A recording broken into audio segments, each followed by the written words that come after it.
welcome to the episode of Annabelization podcast. We're here today with Mané, who came all the way from Lausanne. Salut Mané! Salut. Thank you so much for coming. Mané has a really cool day ahead of her. She's going to the M4 Music networking event. And I know Mané from Women on Stage. She performed a while back at one of our auditions, and it was absolutely amazing and breathtaking. You're so sweet. Thank you so much. I'm just truthful. So Mané, I just really wanted to meet you again and to have like a bit of a deeper conversation about you and your essence as an artist. I saw some cool reels where you kind of explained already how you came into shamanic pop, which is your style. Mm-hmm. So why don't you walk us through it a little bit and tell us how did you start music and tell us. Well, first of all, thank you so much for having me. I'm so happy to be here, and it really means a lot to be able to do this. And I was so happy to, perform at Women on Stage as well. So, I think it's so cool what you're creating. So, thanks for that. Thank you, Mané. And how did I come to music? Well, I started music when I always sang when I was like 5, 6 years old, and I always knew that's what I wanted to do. And then when I was 15, that's when I really started taking singing lessons and actually really seriously thinking about it. And then I just finished high school and I went straight into just going for it. I studied music with several different teachers, different coaches. I did music school. I dropped out because I didn't like music school. But I just always kept writing, and that's a bit of a sum up from how I started. And the shamanic pop style, it really comes from... Actually, I was doing more mainstream pop before, and then in 2018, I had a huge burnout, and I was just not able to get out of the house anymore. I was having daily panic attacks. It was horrible. Oh, wow. Horrible. Yeah, but then thanks to that, actually, I'm losing my voice. Thanks to that, I met with several different people who actually helped me out with expressing my emotions through voice, through intuitive voice and vocals and stuff. Yeah. And they introduced me to the shamanic drum. And then I started playing just really for myself, and then I started giving sound healings. And then I discovered Eivor, who's a Faroe Island artist. She's amazing, and she uses the shamanic drum on stage, but she does like pop, rock, and cycle mixed together. And I was like, I want to do that. So I started just incorporating it in my pop music, and it took a while to like really blend it together, and that's why I call it shamanic pop. Basically that's it. Amazing. So you had one artist that really inspired you. You said Eivor. Eivor. Okay, we'll link that profile as well in the episode. Amazing. And what really stood out to me is when I saw you perform at Women on Stage and then at So Far Sounds as well, because she's always in Zurich. You can completely sing a song a cappella just with your drum, and then you go off into these vocalizings. And can you explain a little bit to us what is going on inside of you when you do that? I'm gonna try. Do you really want to know? Yeah, of course I want to know. I'm kidding. No, I think it's really really thanks to one of my dearest friends, Joël Meilleret, who really helped me out to like use my voice as a healing tool for myself. And at first when she just literally gave me a drum in the hands, and she was like, okay, just drum and let your voice out. And I was like, but it has to be perfect. I cannot just do that. And then the more and more I did it, the more I realized this is how I ground myself, basically. So when I do it on stage, it's like really a way for me to, I don't know, for me it's very spiritual. And I mean, I'm not such a fan of that word, because I know it's like very linked to like, so many different things, and it's so personal. But it's my own kind of spirituality, I would say. Like when I do that, it's like I feel suddenly connected to something bigger and deeper, and like it anchors me, and I feel connected to the ground and the sky at the same time. That's what's going on in my head when I'm doing it. No, it's amazing. You know, I also get this feeling when I'm performing. I bet. And the more I do yoga and the more I get deeper on that journey, then when I perform, I can feel, I close my eyes and I just connect exactly like in a way how you do. Like you connect to something deeper, and it's like the audience isn't even there, you know? Yeah, I get it. I think that's what we all do, right? Like as artists, there's this moment when you're like, I don't know, floating in the universe, when you're like in the present moment and you're singing and you're... Yeah. So I think that's really actually a goal for a performer, is to reach that level, because I think once you get to that, you don't even get nervous anymore, you know, because you're just sharing what you have to say, and it's not about, oh, will I make a mistake? Will I do this? Will I do that? Will they like it? Exactly. Because it's not about that. Yeah. It is not about that. Amazing. Okay, and so tell us more, because you're making an album right now. Yes! I saw it. So what is this album? What is it about? So it's an album that's been in the making for 2.5 years. Wow. And at first, I was just telling my producer, like, we basically, so I work with Gwen and Nudes, and they're two producers, musicians. They're the same musicians that I work with on stage. And we went into a house in the middle of the mountains in 2023 just to write some more songs. And I was like, I want to write some more songs for my live show. I don't want to release any music. I just want to have a live show. And then at the end of the residency, Gwen was like, come on, let's meet up every month and write some more, and I think you should still release some songs. And I was like, yeah, let's see. And then it just turned out to be an EP, and then in the end I was like, okay, I'm making an album, basically. But this album really is about the whole music that's coming up. It's really about reclaiming your own power as a woman, as a human being in general. And it's the journey, because it's called The Goddess in the Room, and there's the first single, The Goddess in the Room, and then the album will be named The Goddess in the Room as well. And it's the journey of, you know, when you're like looking for something so desperately on the outside because you want it so bad, and or you want to be like a certain person, or you know, you're just constantly looking for validation. And it's about realizing that you already have everything within you, and it's the journey of that. And it speaks a lot about that and mental health and women's rights, and also just also being queer and just celebrating yourself and who you are and coming back to your center. That's amazing. This must be really personal to you as well. Okay. Yeah.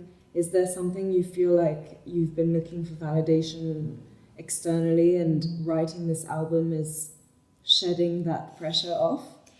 Yeah, I think we all have that, right? Like always looking for validation. I think I still do at some points. Like I'm just like recognizing it faster and being like, oh, okay, wait a second.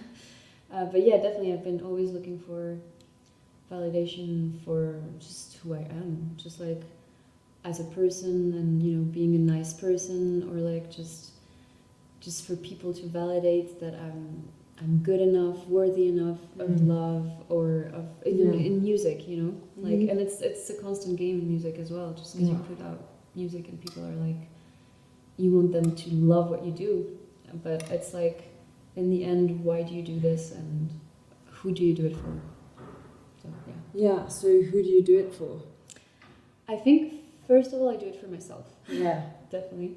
I mean, that's what would make sense, right? Yeah. Like from all this inner journey you're going through. It's like self-therapy. Yeah. I mean, it must be the same for you when you write. Yeah, it's true. I mean, I always think songwriting therapizes you. It catharsizes what you're going through.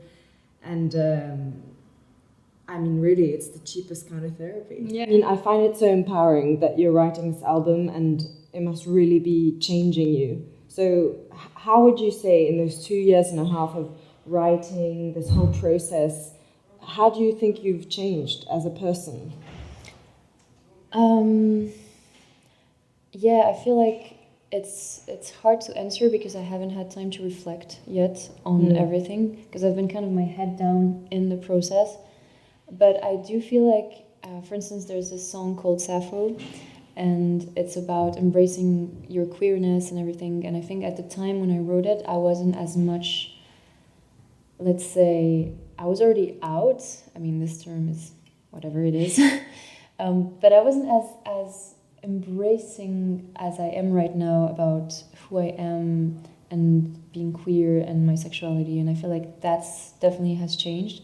And I feel like I'm bringing it even more and embracing it even more, even on stage and everything. So definitely that's the part of me that's changed. Yeah.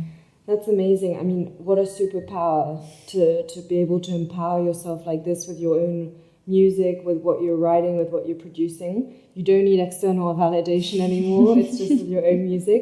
Do you actually listen to your own songs sometimes, if you're having a bad day? No. You should just listen to your own music. No, I don't. I really don't. I mean, I listen to it sometimes when I'm like, because, like, we're always doing all this admin and you feel like you're not an artist anymore, and like you're like working so much on self-promotion and you're not making music. So sometimes I'm like kind of depressed about that, and then that's when I actually listen to the songs and I'm like, damn, actually this is good and I'm proud of it and I remember why I'm doing this. Exactly. So yeah, that's when I listen to it. But otherwise I don't listen to my own songs if I'm having a bad day, I'm going to listen to like somebody else. Well, good food for thought. Yeah, food for thought, yeah. Yeah, I mean, you touched upon the why, right? Mm-hmm. Like, why do we do music? Why do you do music, Mané? Like, who are you really doing it for? And whoever you are doing it for that isn't just you, what are you hoping to give to them with your music? Well, I think I'm doing it, first of all, I'm doing it for myself. That's like a need that I've always had, and that's how I express myself, and that's like a vital need. Just singing even just is like a vital need for me to regulate myself and just express it. And then the people that I do it also because I want to inspire people, and I want them to have a safe space. I want them to be able to resonate with what I'm saying, and I want my music to just, to give them power, to give them inspiration for their lives, just the way that I've been seen and heard. I felt seen and heard when I was listening to music growing up, or right now, and I want them to feel seen, heard, and safe, and I hope it can give that to people. I mean, it definitely does. I'm sure I hope. Yeah. I mean, it definitely does, Mané, because it's done it for me when I saw you perform at Women on Stage. Just even the feedback from the room. Do you remember? I think I had a friend visiting as well, and she came to tell you how much your song had touched her and inspired her. I remember. And I just think this is it's life-changing. You're really impacting people with your music, and this ties back to this question I always like to ask artists about. What do you use music for in your life as a tool? Like, what is it really for? I think for myself, it's really just my way of expressing feelings and my way of like, whenever, just expressing what's in there in my head, and like a way of, healing in a way, and like, we were saying, also like, these intuitive vocals and everything when I'm on stage, it's like really like a healing session for myself first. And I feel like it's like as if I'm being, can you say transcending or transcended by something? Yes. And I think it's a way for me also to connect to my own spirituality in a way. Yeah, for sure. And for others, for your audience, how do you think your music is a tool for them? Well, I think it's what we were saying earlier. I feel like maybe it's a way for them. I've had feedback from people telling me that they feel safe at my shows, and that's like the best thing ever, like that I'm creating a safe space for them. And also so many people with the song The Goddess in a Room, like especially women, told me like, oh my god, I feel so empowered, I feel like a badass bitch. And when I listen to it, and I'm like, yes, that's what I want. I want people to reclaim their own power. You know, like I want them to be inspired to like so that they I can't speak English anymore, but like I want them to feel that. How do you say that? Like I want them to remember who they are and like remember that they have everything they need within themselves. It's a beautiful theme you're touching upon, remembering who you are. And when do you feel like you forgot who you were? So many times. I feel like I think it's a constant thing for me. Like I have these ups and downs all the time because I'm so sensitive, and I tend to still have those days where I'm like hoping that everybody loves me, hoping that I'm validated. Like it's still there. So I think it's in these moments when I kind of forget the confidence that is there, you know, and like and I think it's normal and it's a human thing, but definitely I wouldn't say there's like a precise period of my life where I forgot where I was. I think it's more like just, you know, days with and days without. Yeah, I mean, for sure, and it's like you're reminding yourself also always with your music, you're empowering yourself and realigning with your own values. Yeah, exactly. Yeah. You know, I remember at the show same.Mané at Women on Stage, and also So Far Sounds. She's everywhere in Zurich. And I remember, you know, when you do your shows, you paint your face and you go full in. It's like a character in a way. But I really want to know, where is the line between the character on stage and the real Mané? Perhaps that is you. You are a painted lady. You know? So tell us, like, why do you paint yourself? And where is this line? Yeah, I mean, I think so. I've started painting myself on stage because I really wanted it to be a way for me to reclaim my own body, like to reclaim my body as mine, and especially as a woman, again, you know, about all this shit that's been going on for women for more than, I don't know how many centuries, you know, so like, I feel like that was super important for me to kind of make this a statement as this is my body and this is why I'm putting paint on my body. And also because I love texture. I love rolling myself in the mud. Like I love. Oh my god! Just feeling the earth, you know. So yeah, I wasn't gonna roll myself in the mud on stage, so I took paint. No, but like I feel like this is definitely a part of me. Like it's definitely an extension of a part of myself, and I don't think it's. I mean, of course, it becomes kind of a character when you push it to, you know, a certain degree, but it's really the part of me that's like this badass bitch that actually knows what she wants. And sometimes, most of the time, now I'm working on it, it's therapy, but like most of the time I'm kind of still like, oh, you know, what are people gonna think? I should be doing this and this and this and this, be a nice person, be a good girl, blah, blah, blah. And I'm learning to set boundaries and say yes or no. And it's a long process, but I feel like this kind of character that comes up on stage with the paint, it's really this part of me that actually knows what she wants and knows what she doesn't want. And so it's, to answer your question, I think it's just a part of me that's kind of extended. Yeah, I mean, you know, it's really interesting because recently I've been doing more interviews with women on stage participants, right? Because I really want to shed a light on their stories, and the more I listen and the more I interview all of you, I realize there's a lot of common themes, you know, with working on yourself and this like anxiety or that on stage this is your place where you can really be yourself and be as confident as you want, and it's okay. Setting boundaries. That's also one of the recent songs Aziza has just released. It's literally that word. So like, I love this song. Shout out.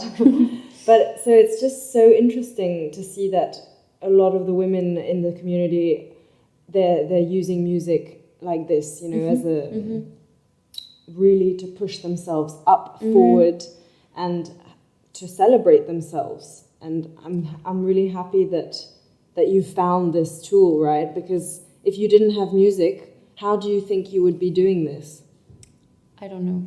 Yeah. I really don't know. I don't know who I would... It's a good question. I don't know who I would be if I wasn't making music. Yeah. I think I would be a different person, probably. For sure. I don't know.